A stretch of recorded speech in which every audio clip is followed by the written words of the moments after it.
All right, welcome back to our continuing coverage as Hurricane Sandy continues to make her approach into Maryland. Right now, the latest stats on Hurricane Sandy: winds at 75 miles per hour. The low central minimum pressure, the indication of the strengthening of the storm, continues to drop through this middle part of this Sunday. So again, no real good news here with Sandy. I'm ABC2 Chief Meteorologist Wyatt Everett. Thanks for staying with us for this continuous coverage. We're going to be with you through at least 2 o'clock today. Then we're going to be back on air later this afternoon and with you nonstop at abc2news.com and on your mobile devices with our ABC2 News and weather apps. Don't forget about Storm Shield and our hurricane tracking app as well. Here's that latest model plot from the National Hurricane Center. You don't want to get too focused on this center line. The cone of probability is anywhere now from just south of Ocean City, Maryland, all the way up into basically north central New Jersey or New York City. If we take the mean average of that, that's a South New Jersey strike, and that will occur beginning late tomorrow night in a slow onshore arrival into Tuesday morning. But we'll already begin to encounter tropical storm force winds potentially by overnight tonight. Let's show you the radar picture right now. Huge swath of rain coming all the way up the mid-Atlantic coast right now. Rain continuing to drive itself in, wrapping around the north side of Sandy, already impacting southeastern Maryland, down the lower eastern shore, Salisbury, Ocean City, points south toward Pocomoke. They're already getting rain out of Sandy. And again, you can see why. Crossing the Chesapeake next will be that first wave of rain, and the rain accumulations we do anticipate being huge with this particular storm. Let's show you some of those rainfall totals that we anticipate. This is one of the biggest concerns. Perhaps, if we're lucky, Maryland is spared most of the coastal surge style flooding, but we will not be spared from the rain flooding. And you can kind of see why here. Take a look at our rainfall projections as we look forward here. Now, this is just through Monday at 6 o'clock. Remember, that's the time frame when the center of Sandy and those hurricane force winds will begin to arrive into eastern Maryland and up the Delaware Bay. These totals are off the charts for really just 24 hours or a little over 24 hours from right now.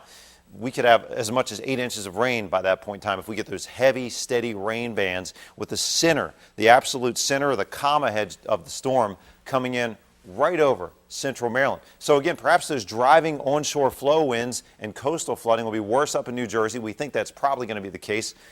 But the rain flooding we are going to have to deal with here, plus the high winds, that will help bring down tree branches and tree lines. Isolated rain totals above 10 inches are not out of the question with the arrival of this storm.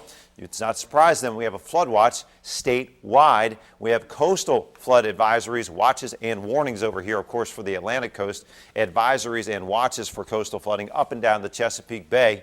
So this is another concern. Again, this is Monday into Tuesday at least, and potentially lingering into Wednesday. High wind warnings now, of course, across the entire state. Why not a hurricane warning? Well, one of the key reasons for that, this is going to be a hybrid system, a converting system from hurricane, tropical storm type of a power system, a tropical strength in the storm. That is going to be changing over to a cold core system, a nor'easter style storm. And the bottom line is, whatever you call it, the impact is going to be the same. Extreme high winds. I actually was going to pull up a couple of those Ocean City cameras, but it looks like we don't have those now. We'll try to come back to those cameras. But winds out of the north, 10 to 20 miles per hour and gusting more. So again, very, very windy conditions already beginning to set up shop across the entire state right now, and those winds are going to continue.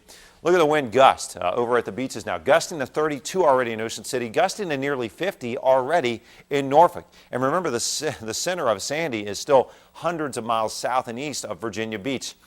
Here's how we think the winds will set up as we go into the time frame here Monday and Tuesday, even overnight tonight. With that center of the storm going up or just north of the Delaware Bay, that will generally put us in a hard north-northwest wind field. And the positive side with that, you'll have a bit of a draining effect out of the Chesapeake, even though we're going to have enhanced high tides nonetheless. Winds gusting to 60, even 70. Perhaps the sustained winds could reach 60 to 70. We know they will back at the beaches. This will potentially save the bay from excessive flooding, but we'll have flooding potentially on the eastern shore, on those areas that face west into the bay, Kent Island, Chestertown, Kent Narrows, down through Easton, down through Cambridge, because the winds, if hard from the west for hours on end, you know that can pile that water up into those nooks along the eastern shore. So bottom line setup here, again, anticipating a historic storm. It already is. Already the largest storm in Atlantic Basin history with that 1,000-mile swath across. And all the ingredients here now for a superstorm as it all comes together. There's the outlook. Here's how things unfold over time. Superstorm conditions really beginning through the day on Sunday, lingering into Monday, a long-lived event with gusty, windy conditions and flooding rains. And again, that potential especially along the eastern shore for coastal flooding.